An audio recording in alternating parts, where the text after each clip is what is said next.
आज की कहानी। पुनर्विवाह एक रोचक कहानी। डिवोर्स के पूरे 5 साल होने के बावजूद भी कैलाश ने अभी तक दूसरी शादी के बारे में नहीं सोचा है।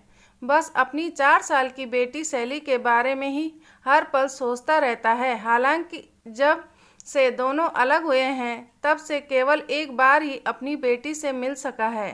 बेचारा कैलाश। कैलाश की बुआ रानी ने अपनी फ्रेंड शीला से डिटेल शेयर की। यार क्या ही बताएं आजकल के इन बच्चों के बारे में। उम्र गुजर जाती है लेकिन फिर भी अपने पार्टनर का चुनाव नहीं कर पाते हैं। अब मेरी भतीजी को ही देख लो, पूरे 31 साल की हो चुकी है। लॉ की पढ़ाई भी पूरी कर ली, फिर भी अभी तक उसे अपनी पसंद का कोई लड़का नहीं मिला है। कहती है जब मिल जाएगा तो शादी कर लूँगी। सुन शीला, एक काम कर, मेरे कैलाश से एक बार अपनी भतीजी श्रद्धा को मिलवाने का प्लान तो कर। हो ना हो ऊपर वाले ने इनकी जोड़ी को ठीक करने की ठान ली हो। रानी ने शीला का हाथ पकड़ के गुजारिश की। तेरे मुंह में घी शक्कर, अगर ऐसा हो जाए तो मेरे बूढ़े भाई की बहुत बड़ी जिम्मेदारी और टेंशन कम हो जाएगी। बेचारे उम्र नौकरी करते रहे और अब बुढ़ापे में बेटी की शादी हो जाए, इसी कामना में जी रहे हैं। शीला ने अपना दुखड़ा रोया। दरअसल ये लगभग 65 साल की महिलाएं बचपन से लेकर कॉलेज तक साथ में दोस्ती यदा कदा एक दूसरे से मिलने आती जाती रहती थी। आज शीला बड़े दिनों बाद अपनी खास दोस्त रानी के घर उससे मिलने और उसके हालचाल जानने के लिए आई हुई थी। कैलाश पेशे से बहुत बड़ा आर्किटेक्ट था। वो खुद की एक फर्म चलाता था, लेकिन जब से उसका डाइवोर्स हुआ था तब से ही उसने काम पर से ध्यान हटाकर मैखाने पर ध्यान ज़्यादा लगा रखा था। शहर में उसका जितना नाम अपनी काबिलियत के लिए जाना जाता था, अब उससे ज़्यादा बड़ा नाम दारू पीने के लिए होता जा रहा था। उसे उसके घर वाले माता पिता बार बार यही समझाते थे कि दारू और नशे की लत छोड़ के अब अपने बिजनेस और आगे की लाइफ पर फोकस करे और कोई अच्छी से लड़की पसंद करके जल्दी से शादी कर ले, क्योंकि कोर्ट से तो उसे ग्रीन सिग्नल मिल ही चुका था। उसका डाइवोर्स हो ही चुका था, लेकिन घर वाले समझाए समझते थक चुके थे। उसे चाहिए थी तो बस आस्था। आस्था उसकी डाइवोर्स हो चुकी पत्नी का नाम था, जिसे वो कभी हद से ज़्यादा प्यार किया करता था। लेकिन कुछ गलतफहमियों ने इतनी जगह बना ली कि दोनों के रिश्ते को तार तार कर दिया और नौबत यहाँ तक आ गई कि उन्हें कोर्ट के सहारे खुद को अलग करना पड़ा। वे दोनों अलग तो ज़रूर हो गए, लेकिन अंदर से बिल्कुल कमज़ोर हो गए। कैलाश तो खुद को संभालने के लिए शराब का सहारा ले लिया करता था, लेकिन आस्था अपने आंसुओं का डाइवोर्स के बाद आस्था को अपने पापा, भाई और भाभी के साथ रह रही थी। उसे भाई और भाभी का साथ और प्यार तो कम, लेकिन उनके ताने ज़्यादा मिलते थे। लेकिन वो सब कुछ सह कर भी अपनी दुलारी बेटी शैली को इस बात की भनक तक नहीं लगने देती थी कि वो अपने नहीं बल्कि खैरात के घर में रहती है। उसे अगर रोना होता था तो वो अपने बेटी के पीछे रोती थी। उसके सामने खुद को एक स्ट्रॉन्ग सिंगल पेरेंट्स की तरह पेश करती थी। उसके पापा की पेंशन इतनी नहीं आती थी कि वो अपनी और बेटी की ज़रूरतों को पूरा कर सके, इसलिए अब आस्था को लगने लगा था कि शैली भी पढ़ेगी, उसके लिए भी पैसे की ज़रूरत होगी। हालांकि कैलाश उसे हर महीने भत्ते के रूप में 10,000 रुपये देता था, लेकिन उससे भी गुजारा आसान नहीं था। उसने नौकरी करने का फैसला किया। एक दिन उसके पापा ने आस्था को बुला के कहा, आस्था बेटा, ज़िंदगी बहुत बड़ी होती है और ये भगवान द्वारा दी हुई एक अनमोल होती है। इसे काटना नहीं, जीना चाहिए। इसलिए हमारी मानो तो एक बार फिर से अपना घर बसाने के बारे में सोचो, ताकि आपकी ज़िंदगी बन जाए। अपनी आंखों में आंसू लिए आस्था ने कहा, पापा, हम एक बार ही जीते हैं, एक बार ही मरते हैं और प्यार भी एक बार ही करते हैं। ये सब मैंने अपने हिस्से का कर चुकी हूँ। अब मेरी कोई तमन्ना नहीं है। मैं बस चाहती हूँ मेरी बेटी शैली की जिंदगी बन जाए, और कुछ नहीं।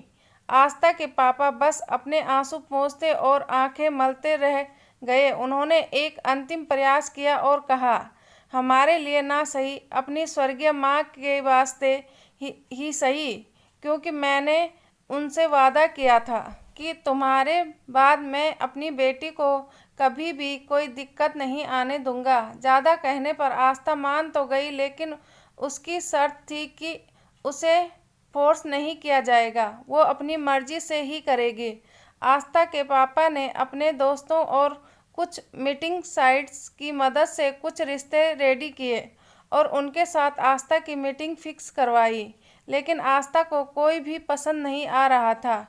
हालांकि उनकी अलग अलग वजहें थी। एक दिन आस्था के पापा ने आस्था को एक और मीटिंग के बारे में बताया और उसे मिलने के लिए राजी किया। आस्था को जहां मिलने जाना था, ये आस्था की फेवरेट जगहों में से एक थी। उसे ज़्यादातर अपने दोस्तों या फिर अकेले में क्वालिटी टाइम के लिए आउटडोर खुले में जाना पसंद हुआ करता था। बताई हुई जगह यानी मारिन ड्राइव पर पहुंचकर चिरपरिचित अंदाज में आस्था आने वाले इंसान का इंतजार कर रही थी। वो बार बार अपनी घड़ी में देख रही थी। फिर उसने अपने पीछे मुड़ कर देखा कि जिस पत्थर से टिक कर वो खड़ी थी, ठीक उसके पीछे वाले पर बैठा इंसान उसका इंतजार कर रहा था। जैसे ही दोनों की नजरें टकराई, आंसू निकल गए और आस्था बिना कुछ कहे वहां से जाने लगी। आस्था, आज तुम्हारी मीटिंग मेरे से ही है, क्या तुम 10 मिनट मेरे से बात कर सकती हो? जाती हुई आस्था के कानों में ये आवाज़ गूंजी। उसने पीछे मुड़कर फिर से देखा, कहीं मेरी आंखें धोखा तो नहीं खा रही। वो स्तब्ध खड़ी रह गई। उसे अपनी आंखों पर भरोसा नहीं हो रहा था। उसकी टांगें जवाब दे रही थी। उसे अपना भार पृथ्वी के भार के बराबर लग रहा था। बस उसके मुंह से एक ही आवाज़ निकली, कैलाश तुम। अब कैलाश चलकर उसके पास आ चुका था। उसे अपनी बाहों में भर तो लेना चाह रहा था, लेकिन अभी वो ना तो उसकी पत्नी थी और ना मासूका। उसने आगे की हुई अपनी बाहें वापस पीछे कर ली और आस्था को वापस उसी जगह बैठने को कहा। कुछ पल सोचने के बाद आस्था मान गई और 10 मिनट की बातचीत के लिए राजी हो गई। जब से तुमसे दूरी बनी है, हमारी ज़िंदगी ही बदल गई है। मुझे अब जिंदगी नहीं, बस बोझ लगने लगी है। मुझे हर शाम को तुम्हारे हाथों की हेड मसाज याद आती है। कैलाश और भी बहुत कुछ कहना चाहता था, लेकिन आस्था ने उसे रोक दिया। हमारे पास केवल 10 मिनट है। मैं चाहती हूँ इसमें रोने धोने से अच्छा कुछ और बात की जाए। कैलाश चुप हो गया। आस्था घर के बाकी मेंबर्स के बारे में पूछती रही। कैलाश ने शैली से मिलने की इच्छा जताई तो आस्था ने थोड़े नरम लहजे में कह दिया, कभी टाइम निकल के उससे मिलवाने के लिए लाएगी। आस्था की बात सुन के कैलाश और बड़ी खुशी हुई। कम से कम इस बहाने आस्था फिर से उसे मिलने तो आएगी ही। जाते जाते आस्था ने कैलाश से पूछा, आपने अभी तक दूसरी शादी क्यों नहीं की? कैलाश खामोश खड़ा रहा। फिर कुछ सोचने के बाद बोला, क्या हम फिर से शादी कर सकते हैं? आस्था वहां से जाने लगी और जाते जाते बोली, मैंने कभी इसके बारे में नहीं सोचा। एक बार सोच के जरूर देखना, शायद इरादा बदल जाए। कैलाश ने कहा। घर पहुंच के आस्था ने पापा से पूछा, पापा क्या आपको पता था कि वो लड़का कौन था जो मुझसे मिलने वाला था? अपना चश्मा उतारते हुए पापा ने जवाब दिया, हाँ मुझे पता था, वो कैलाश था। पापा, जब आपको सब कुछ पता था फिर भी मुझे बिना बताए उसके साथ मिलने क्यों भेज दिया? पापा की आंखों में आंसू थे। उन्होंने कहा, बेटा इस उम्र में मैं नहीं चाहता कि मेरी बेटी फिर से नई शुरुआत करे। जो गलतियां हो गई उन्हें फिर से दोहराए।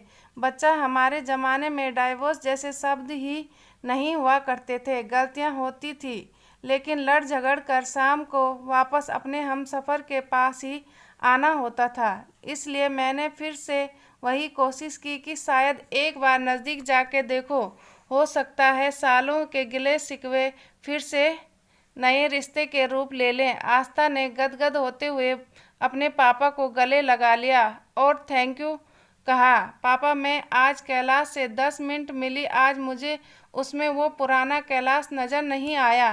तो फिर एक बार फिर से 1 मिनट और अरेंज करवाइए। नहीं पापा, अब मैं खुद ही अरेंज कर लूँगी। बहुत सोचने के बाद आस्था ने दोबारा से कैलाश के साथ डेट पर जाने का फैसला किया। पहली डेट, दूसरी डेट और फिर ये सिलसिला दोबारा से शादी होने के बाद ही रुका। आस्था और कैलाश के पुनर्विवाह से दोनों फैमिली एक बार फिर से खुशी खुशी सुखी जीवन का आनंद लेने लगे। शैली का भविष्य भी उज्जवल हो गया। कैलाश एक बार फिर से शहर का सबसे बड़ा जाना माना आर्किटेक्ट के रूप में मशहूर होने लगा। सब कुछ तो पहले जैसा ही होने लगा था, बस फर्क था तो बस इतना, इस बार कैलाश एक जिम्मेदार और भरोसेमंद हस्बैंड बन चुका था। उसे अब अपनी पत्नी आस्था और बेटी शैली में अपनी ज़िंदगी नज़र आती थी। आशा करती हूँ आज की कहानी आप लोगों को अच्छी लगी होगी। अच्छी लगी तो लाइक करें, शेयर करें, मेरे चैनल को सब्सक्राइब करें। कमेंट में अपनी राय ज़रूर दें, इस कहानी से क्या प्रेरणा मिली है। वीडियो देखने के लिए बहुत बहुत धन्यवाद। मिलती हूँ एक और अच्छी कहानी के साथ।